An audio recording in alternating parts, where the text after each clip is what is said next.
Bueno, como vos decías, nuestro candidato a presidente, actual ministro de Economía de la Nación, anunció una serie de medidas que lo que intentan es básicamente corregir el salario de los argentinos luego de esa devaluación que impuso el Fondo Monetario Internacional, que dicho sea de paso, vino de la mano de Juntos por el Cambio y limita muchísimo la autodeterminación de las políticas públicas que tiene que tener todo país soberano. Pero bueno, con la decisión y la voluntad política de nuestro candidato a presidente, esa devaluación que se había exigido en alrededor del 60% o superior termina siendo el 22%, y nuestro ministro de Economía lo que dice, bueno, nosotros necesitamos de alguna forma darle impulso a los salarios de todos los trabajadores y trabajadoras de Argentina, y bueno, por eso se anuncia una medida, por ejemplo, que tiene que ver con el trabajo no formalizado, que es que el Estado argentino se va a hacer cargo de los aportes de los trabajadores para que puedan ser incorporados a la nómina formal de las pymes, por ejemplo. Durante 2 años el Estado se va a hacer cargo de esto.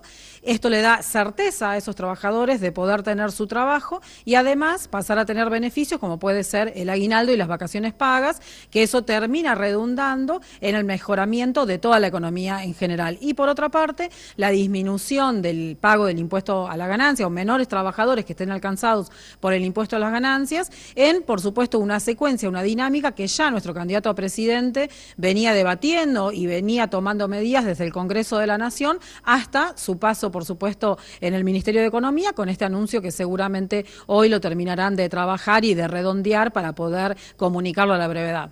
La inflación es un obstáculo a la hora de poder implementar estas medidas, o mejor dicho, que en realidad tengan un efecto inmediato en la población. Hay una sensación de que se hace realmente muy complicado poder surtir efecto ante los índices que se van conociendo, o sobre todo, digo, el último mes. Hay algunas consultoras que anticipan que por lo menos hasta las elecciones volverá a ser de 2 dígitos en la próxima medición. ¿Qué opinan ustedes?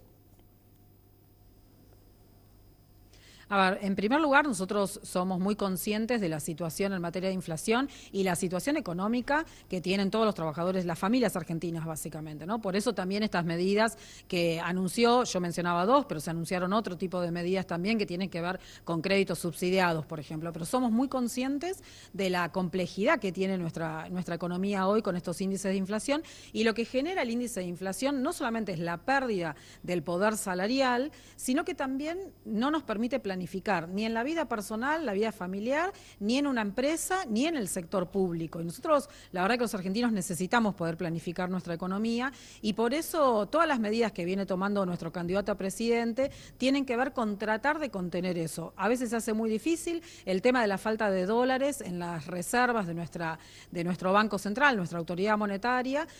Es una de las causas que son muy fuertes en la economía argentina, distinta a todo el resto de las economías a nivel mundial, y por eso también las medidas respecto, por ejemplo, del dólar soja, ¿no?, que está dando sus resultados. La semana pasada y desde que se anunció, ya el Banco Central viene haciendo compra de divisas, y para nosotros es fundamental poder robustecer esas reservas para que efectivamente esa causa, que es una de las causas fundamentales en la inflación, podamos morigerarla. Así que se está trabajando en eso, somos conscientes de esta situación, pero todas estas medidas tienen que ver efectivamente con tratar de paliar esa situación. E insisto nuevamente con algo que yo dije anteriormente: el Fondo Monetario Internacional, que vino de la mano de Juntos por el Cambio, de la gestión anterior, es un organismo que trata de imponer recetas que son recetas únicas y las impone por igual a todos los países que acceden a este crédito. Y lamentablemente nosotros hoy lo que tenemos es una pérdida de autodeterminación en las políticas, pero un ministro de Economía que tiene la firme vocación y voluntad de llevar adelante esta discusión para que el pueblo argentino no pierda. Por ejemplo, bueno, la demora que hubo en las últimas revisiones, en los 2 últimos trimestres, tiene que ver con que nuestro candidato a presidente no quiso implementar la devaluación como quería el Fondo Monetario Internacional del 60% o superior. Así que en ese sentido creo que tenemos un candidato a presidente que no solo tiene la vocación de solucionar los problemas de la gente, sino que además tiene la capacidad, y que es lo que se necesita en Argentina para los próximos años. ¿Y en qué medida este revés judicial en cuanto a la situación de YPF afecta los planes de mejorar la economía? Más allá de que hay una apelación de por medio y de que se dice que los efectos, digamos, van a estar, digamos, a partir del próximo gobierno, que claramente, en el caso de que el oficialismo sea el que continúe con la línea de trabajo, va a ser quien tenga que hacerse cargo justamente de ese pago que deberá hacer. ¿Afecta en qué medida esta situación, Batakis?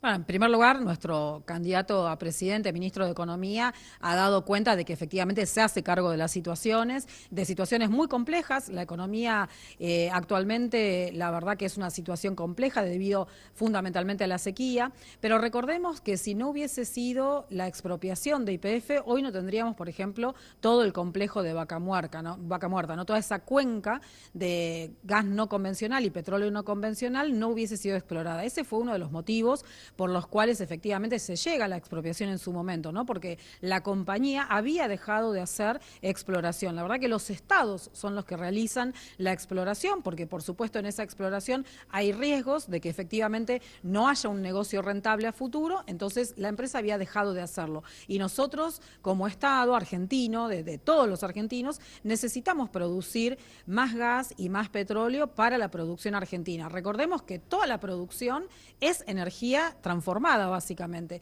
Y cuando nosotros no tenemos un gasoducto que le dé posibilidades a distintos territorios de tener esa energía, lo que estamos haciendo es limitando las posibilidades de producción de ese territorio. Y como ejemplo, por ejemplo, me gusta siempre mencionar el caso de Formosa, ¿no? Había un gasoducto que había sido iniciado allá por el año 2011-2012 y que la gestión anterior, faltando solamente 10 kilómetros para llegar al parque industrial, decide dejar de hacer la obra, ¿no? Y eso es limitar totalmente la producción que puede tener esa provincia. Y nosotros actualmente necesitamos que todas las provincias puedan producir más, que tengan diversidad en la producción, pero que tengan más complejidad en la producción. Entonces, veamos también cuáles son los beneficios de esa expropiación que se hizo de YPF, que es tener gas para que las provincias puedan producir y generar puestos de trabajo.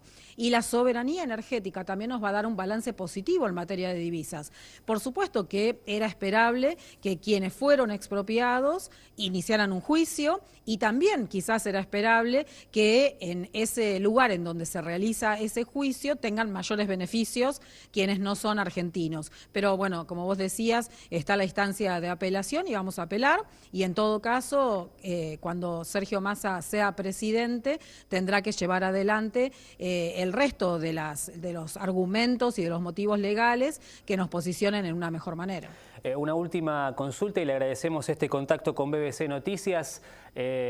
Los bancos, las bancas públicas justamente se convierten en este contexto en una herramienta fundamental para permitirle al sector productivo, bueno, poder justamente seguir generando trabajo, seguir teniendo justamente posibilidades, ¿no? Juegan un rol muy, pero muy importante a la hora del acceso a crédito, por ejemplo. Sí, la verdad que el Banco Nación, junto con toda la banca pública, es un Banco Nación que está dirigido a fomentar la producción en todo el territorio nacional. Y en ese sentido, también nuestro actual ministro de Economía ha sido muy claro cuando yo asumí la función, que era expandir la posibilidad de créditos a todo el territorio nacional en clave productiva y en clave federal. Y la verdad que hemos hecho eso. Recordemos también que este año el Banco Nación está cumpliendo 132 años de historia y en estos 132 años de historia hubo solamente 3 años que dieron pérdida, que fue el 2017, 2018 y 2019, y no porque los funcionarios que estaban en aquel momento no supiesen de finanzas o del sector bancario, sino porque había una clara decisión de que diese déficit para poder legitimar una eventual privatización. Lo mismo que sucedió con quienes hoy están asesorando al candidato de La Libertad Avanza de Milei, que en el año 96-97 llevaron adelante todo un proceso legal para poder privatizar al Banco Nación. El Banco Nación es un banco que está para apoyar a las pymes, para apoyar a todos los sectores productivos. La verdad que este año con la sequía también hemos dado muchísimos beneficios al sector agropecuario. Ellos lo saben, lo agradecen y nosotros queremos estar en ese lugar, por supuesto. Y vamos firmando y articulando convenios con el Ministerio de Medio Ambiente, con el Ministerio de Turismo, con la Secretaría de Agricultura, con la Secretaría de Industria. Estamos trabajando con el Ministerio de Salud de la Nación también y a la brevedad seguramente implementaremos planteemos alguna línea con el Ministerio de Mujeres para que los créditos lleguen con tasas subsidiadas, como decía anteriormente, a todo el territorio nacional. Recordemos también que la semana pasada, por primera vez en la trayectoria de los premios Fortuna, el Banco Nación gana el premio al mejor banco de Argentina, compitiendo con el BBVA y con el Banco Galicia, por ejemplo, y eso es básicamente uno de los objetivos que claramente el ministro de Economía, nuestro candidato a presidente, me pidió que nosotros hiciésemos, que sea un banco que sea solvente, que recupere la solvencia que había perdido durante el macrismo, pero que además esté presente con créditos que sean accesibles para todos para empujar y ampliar la producción en Argentina.